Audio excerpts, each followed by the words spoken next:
খাবার টেবিলে বসে অন্তু মায়ের দিকে তাকিয়ে চোখের ইশারা করলো, যেন মা তার কথাটা বাবাকে বলে। মা ভয়ে ভয়ে বাবার দিকে তাকিয়ে বলল, ছেলে 10,000 টাকা চেয়েছিল, ওরা বন্ধুরা মিলে কয়েকদিনের জন্য কক্সবাজার ঘুরতে যাবে। বাবা খেতে খেতে জবাব দিলেন, ও আচ্ছা, তো কবে যাবি?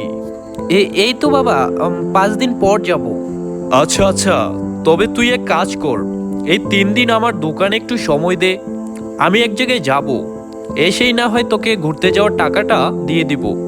আচ্ছা ঠিক আছে বাবা, তুমি কোনো চিন্তা করো না। অন্তু তো মহা খুশি। সে নাচতে নাচতে তার রুমের ভিতর গিয়ে সব বন্ধুদেরকে জানালো। পরদিন সকালবেলা অন্তু বাজারে গেল। তার বাবার ছোটখাটো একটা কাপড়ের দোকান আছে। মাঝে মাঝে অন্তু দোকানে আসলেও আজ পর্যন্ত কখনো কোনোদিন দোকানে বসা হয়নি, কোনো পণ্য কেনাবেচা করা হয়নি তার। আজকেই প্রথমে দোকানে বসলো। তবে অন্তু প্রথম দিনেই অবাক কিছু অভিজ্ঞতার সম্মুখীন হয়েছে। একজন ক্রেতাকে 20টার মতো শার্ট দেখানোর পরও সেই ক্রেতা বলল, না ভাই, এগুলো একটাও পছন্দ হয়নি। অন্তু বলল, এতগুলো শার্টের মধ্যে একটা শার্টও আপনার পছন্দ হয়নি? ক্রেতা বলল, না না, এগুলো কি পছন্দ হওয়ার মতো শার্ট নাকি? মুখটা গুমরা করে অন্তু যখন শার্টগুলো ভাঁজ করছিল, একটু পরেই একজন ছেলে এসে বলল, কিছু নতুন ডিজাইনের প্যান্ট দেখাতে হবে। অন্তু দোকানের সবচেয়ে ভালো ভালো ডিজাইনের প্যান্টগুলো সেই ছেলেটাকে দেখাতে লাগলো। সেখান থেকে ছেলেটা একটা প্যান্ট পছন্দ করলো এবং অন্তু সেটার দাম চাইলো 1500 টাকা।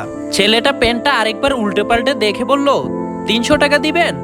অন্তু দাঁতের উপর দাঁত চেপে রাগটা নিয়ন্ত্রণ করে বলল, না ভাইয়া, অত কমে হবে না।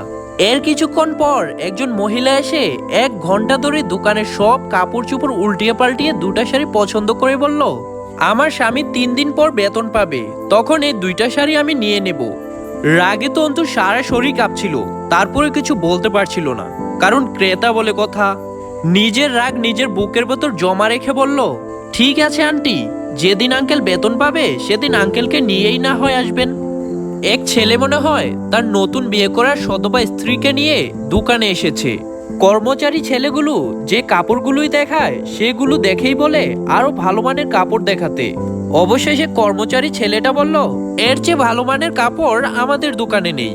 ছেলেটা মুখে বিরক্তির ভাব এনে বলল, ধুর যা, শুধু শুধু এমন একটা ফকিন্নি মার্কা দোকানে এসে সময় নষ্ট করলাম। অন্তুর আর সহ্য হচ্ছে না। ছেলেটাকে বলল, ভাই, আপনি বড় লোকের পোলা, তাহলে Bashundhara shopping mall, Jamuna future park এগুলো বাদ দিয়ে শুধু শুধু কেন এই সাধারণ শপিং মলে ঘোরাঘুরি করছেন?